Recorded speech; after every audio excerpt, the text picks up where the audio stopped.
Speaker sir, ముందుగా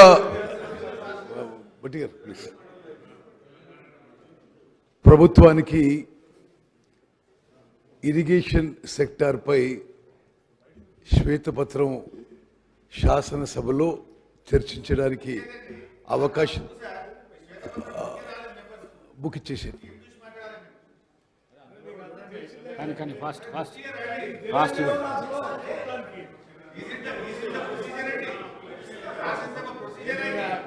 సరే speaker గారు, మీకు ధన్యవాదాలు తెలియజేస్తూ అదేవిధంగా గ్రేటర్ క్లారిటీ కోసం మీరు పవర్ పాయింట్ ప్రజెంటేషన్కి అనుమతించినందుకు కూడా నేను మీకు ప్రత్యేకంగా ధన్యవాదాలు తెలియజేస్తూ over the next 45 minutes or 1 hour తెలంగాణలో ఇరిగేషన్ సెక్టర్పై జరుగుతున్న అన్ని విషయాలపై ఈ సభలో సభ్యులందరికీ యావత్ తెలంగాణ ప్రజానీకానికి జరుగుతున్న విషయాలపై ప్రభుత్వం సైడ్ నుంచి మేము వైట్ పేపర్ ప్రజెంట్ చేస్తున్నాం. ముందుగా స్పీకర్ సార్, ఈ వైట్ పేపర్ అనుకుంది ఈ ప్రభుత్వం ఫైనాన్స్ మీద పెట్టడం జరిగింది, పవర్ సెక్టర్ పెట్టడం జరిగింది, అదేవిధంగా ఇరిగేషన్ మీద పెట్టాలని కూడా చాలా రోజుల క్రితం డిసైడ్ చేయడం జరిగింది. ఈ వైట్ పేపర్ పెట్టాలని అనే నిర్ణయం తర్వాత ఈ మధ్య జరిగిన కొన్ని సంఘటనలు నేను ముందుగా ప్రస్తావిస్తున్నాను. మేడిగడ్డ బ్యారేజ్ అని, it is the heart of the Kaleshwaram project. Kaleshwaram ప్రాజెక్టులో మేడిగడ్డ, అన్నారం, సుందిల్లా 3 బ్యారేజెస్ నిర్మించి మరి దాని ద్వారా గత ప్రభుత్వం 19 లక్షల ఎకరాలకి నీళ్ళిచ్చే ఆలోచన చేయడం జరిగింది.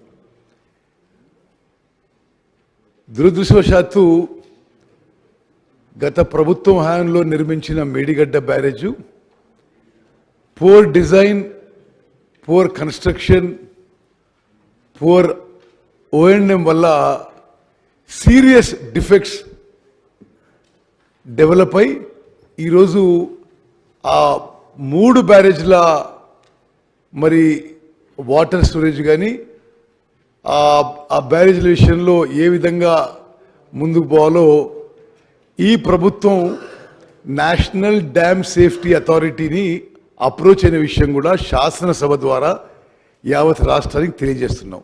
ఇప్పుడు ఎంత సీరియస్గా డ్యామేజ్ జరిగిందో నేను కొన్ని విజువల్స్ ప్రదర్శిస్తున్నాను.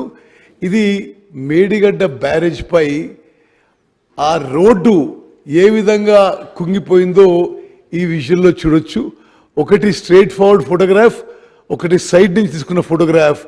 ఎంత క్లియర్గా ఈ మేడిగడ్డ బ్యారేజ్ కుంగిపోయిందో చాలా స్పష్టంగా అవపడుతుంది. నెక్స్ట్, ఇది మేడిగడ్డ బ్యారేజ్లో ఒక పియర్లో తీసుకున్న ఒక 3-4 రోజులకి తీసుకున్న ఫోటోగ్రాఫ్.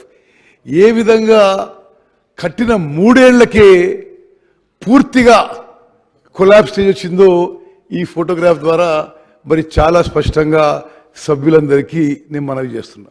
నెక్స్ట్, అదేవిధంగా ఈ పియర్ 20 ఏ విధంగా పగిలిపోయి ఆ ఫ్లోర్ సింక్ అవుతుందో ఈ 1 minute వీడియోలో చాలా స్పష్టంగా అవుతుంది.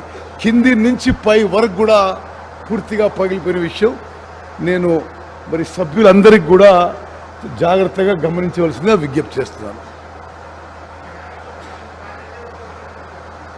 ఏది ఏది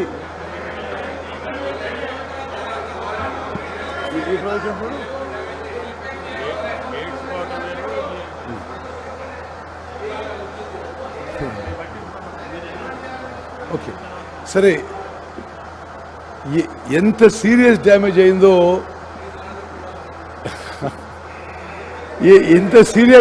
అయిందో సభలో ఏ పార్టీకి చెందినా దయచేసి గమనించవలసిందిగా నేను సవినయంగా విజ్ఞప్తి చేస్తున్నా. ఎంత సీరియస్ డ్యామేజ్ అయిందో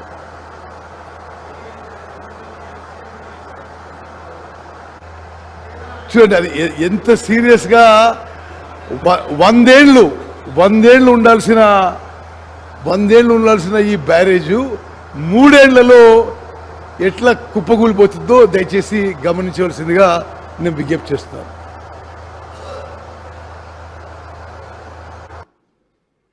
ఓకే, ఇప్పుడు సభ దృష్టికి నేను ఇంకొన్ని విషయాలు తీసుకొస్తున్నా. ఒక పెద్ద మనిషి ఏమంటాడు, మాకు అప్పచెప్పండి మేము రిపేర్ చేస్తామంటారు. అసలు మీరు కట్టిందే ఫాల్టీ డిజైను, మీరు కట్టిందే ఫాల్టీ డిజైను, ఇక మీరు అడగడానికి ఇది ఏ అర్హత ఉందని చెప్పి నేను. అదేవిధంగా ఇంకో పెద్ద మనిషి ఇట్లా చేయాలి అట్లా చేయాలని ఉచిత సలహాలు ఇస్తుండ్రు.